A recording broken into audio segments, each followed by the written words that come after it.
Modify your current cut for thinning hair. You used to have normal hair. Now, it's like someone slowly turned down the volume and forgot to tell you. Your once dependable bob lies flat.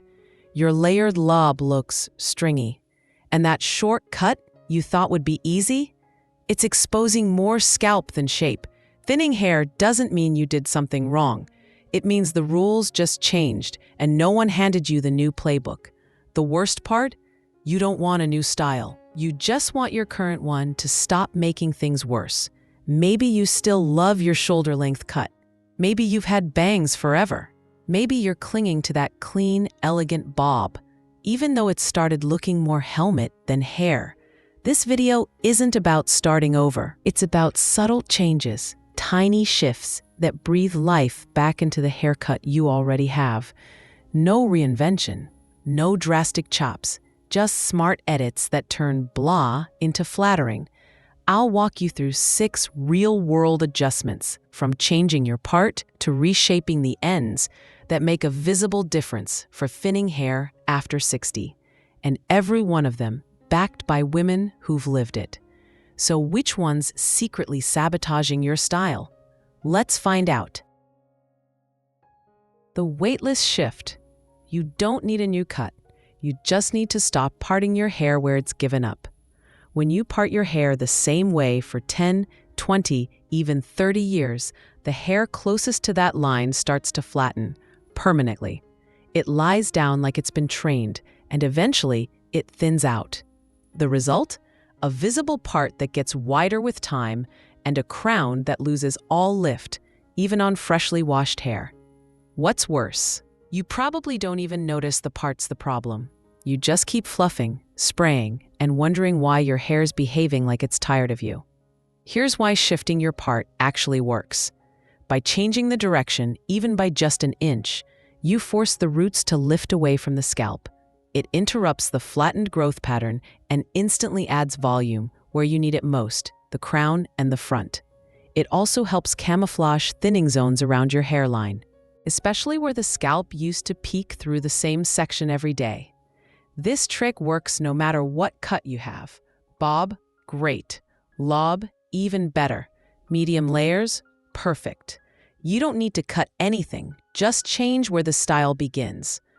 Barbara, one of my clients, had worn a left side part since her 20s. She said it framed her face and felt right. But over time, her left side started to collapse. Her granddaughter even pointed out that her scalp was showing. She didn't want a new cut, just her old one to work again. So I combed her hair the opposite way and made a soft, off-center part on the right. No scissors, no styling, just a shift. She looked in the mirror, blinked, and said, "Wow, I didn't realize how much I miss seeing hair up here." A little movement at the root made her entire cut look fresher, fuller, more intentional. And emotionally, it reminded her that her hair wasn't done, it just needed a new direction. Next, we tackle another sneaky aging culprit, those limp face-framing bits that are quietly dragging your whole look down. 2. Face-framing layers. When the hair around your face gets too heavy or too long, it starts to collapse. Instead of softening your features, it pulls your whole expression downward, making the cheeks look flatter and the jawline disappear. This happens a lot with medium-length cuts that haven't been updated in a while. Even if the overall shape still works, the front starts to lose definition. That's when adding a few soft, face-framing layers can make all the difference. It's not about chopping into your hair or creating a trendy shag. It's about cutting subtle curves that follow the lines of your cheekbones and jaw, breaking up the weight, creating movement, and giving structure back to your face. The beauty of this adjustment is that it leaves your length intact. You still get the fullness around your shoulders, but the front no longer hangs like a curtain. It draws attention to your eyes. It brings softness back into your smile. And it lifts your overall silhouette without a dramatic change. One of my clients, Joyce, had been wearing the same long bob for years. It still looked fine, but something about it felt stale. We added just 2 layers on each side, starting at the cheekbone and tapering toward her chin. The moment she saw it, her whole face lit up. She said, "I didn't think a couple snips could make this much of a difference." Sometimes it's not about the whole haircut. It's about how the front supports the face you have now. And if your hair still feels flat, even with a better frame, the problem might be hidden deeper inside. 3. Hidden volume hack. Build fullness without surface layers. Most people think volume comes from the top, so they tease, mousse, blow dry, all focused on the crown. But for fine or thinning hair, surface styling only lasts a few hours, if that. What really works? Building support from underneath. This technique adds volume without changing the outer shape of your cut. By placing a subtle internal layer beneath the top canopy of hair, around the mid-lengths, you create a hidden lift. Think of it as a soft shelf that pushes everything above it slightly upward. It's especially helpful for shoulder-length styles that have started to collapse halfway down the shaft. The outside still looks sleek and natural, but there's a quiet structure underneath holding it all up. It doesn't puff, it doesn't frizz. It just gives your hair a little more presence, like it's standing taller. I worked with a woman named Carla, who always wore her medium-length cuts straight and simple. She hated product and refused to blow dry. Her complaint? It always goes flat by lunch. We didn't touch the top layers at all. We added one interior layer, low in the back, just above the nape, invisible from the outside. The next time she came in, she said, "I don't know what you did, but my hair moves differently now. It feels like it has bones." That's the magic of internal volume. You don't see it, but you feel the difference every time you turn your head. It holds its shape. It gives your style a backbone, and it works especially well if your hair feels lifeless by midday, no matter how much you prep it in the morning. If everything feels fine up top, but your silhouette still falls apart near the bottom, the solution might not be adding volume, it might be tightening the edge. 4. The blunt rescue. Clean up the ends without going short. Some cuts don't need volume. They just need boundaries. If your ends are thin, frayed, or see-through, it doesn't matter how much shape you have elsewhere, the entire cut falls apart visually. The silhouette starts wide at the top, then tapers into nothing. It sends the wrong message: limp, tired, uneven. This is especially common in medium-length hair that hasn't been reshaped in a while. And no, keeping the length doesn't mean keeping the scraggly pieces. That's where the blunt edge rescue comes in. By trimming just the bottom line, no layers, no changes to the front, you give the entire style a clean, confident base. It sharpens the perimeter, adds instant thickness, and oddly enough, makes your hair look longer because it finally has weight and intention. One woman I worked with, Evelyn, had been letting her hair grow out for 2 years without really knowing what the goal was. She didn't want to go short, but she also didn't want the wispy, flyaway ends she kept tying into a low ponytail. We left her overall length where it was, just above the shoulders, and gave her a single blunt cut across the bottom. That was it. When she saw it, she said, "I feel like my hair finally stops where it's supposed to." It didn't just thicken the ends. It grounded her whole look. Suddenly, her face felt more balanced, her profile sharper. There was no guesswork about her style anymore. It looked complete. If your hair keeps disappearing toward the bottom, the answer isn't to cut more off. It's to make what's there count. And speaking of shape, if your cut feels flat even after a trim, maybe it's not the length or the ends. Maybe it's the direction. 5. Curve and contour.